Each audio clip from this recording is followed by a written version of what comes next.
Урматтуу кыргыз элим, сиздерге чукул кайрылуу кылып атам. Өзүңүздөр билесиздер, буга чейин мен жогорку кеңешке шайлоого катышкам. Мени мыйзамсыз сындырышкан. Ал эми азыр болсо, мына шайлоо өнөктөшүн мыйзамсыз жүргүзгөнсүң деп 1-2 ооз сөзүм үчүн 7,5 миң сом акча азыр төлөтүп атышат.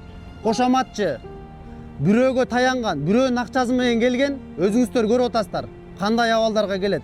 Мен учурдан пайдаланып, эл журт баарыңыздарга биздин президентибизге кайрылгым келет. Азыр абал кандай болуп турат? Дал ушул абалдын өзөгүн 14-округда Кундуз Сулайманов менен Болот Борбиев кылды деп мен ишеничтүү айта алам. Мен азыр ишенесиздерби, мына пробацияда жүрөм, жүрөгүмдү колума кармалып сүйлөп атам. Мен Кыргызстандын келечеги үчүн кейип сүйлөп атам. Эл журт, мына мени буга чейин соттотушту. Массалык башаламандык кылдың деп шаардык кеңеште мандатым алышты.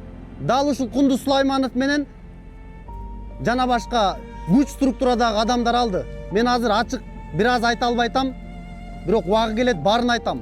2 күн биринде мени сүйлөгөндөрүмдү, эмне мынтип сүйлөйсүң, видеоңду өчүр, сени биз каматабыз, сени биз жок кылабыз деп айтып атышты. Шаардык кеңештин депутаты катары ар бир маселени көтөрсөм, ар бирине жармашып, мен келечекте чоң оппонент болорумду билип сындырышты. Мына президентке жеткирип бериңиздер. Мен эмес, чыныгы башаламандыкты кылган, чыныгы бийликти кулатам. Бийликке момдай суусап, элдин эртең эмес, өздөрүнүн кызыкчылыгын ойлогондорун ачыкка чыгып калды. Өзүңүздөр көрдүңүздөр, президентке ким акарат айтты, эң биринчилерден болуп. Аны ким колдоду? Буга чейин ошол шайлоодо башталган. Ишенбесеңиздер, мына менин оппоненттерим бардыгы айтат.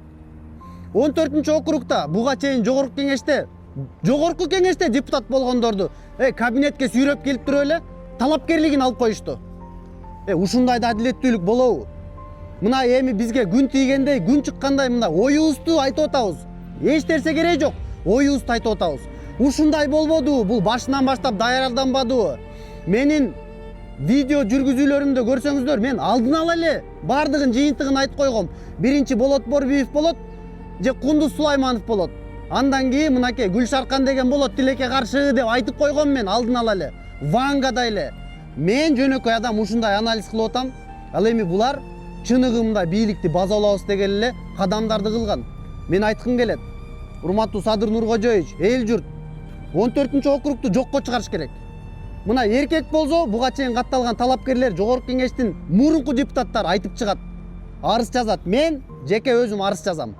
Жокко чыгарыш керек ал жерди. 14-округда мынакей Камчыбек Кыдыршаевичтин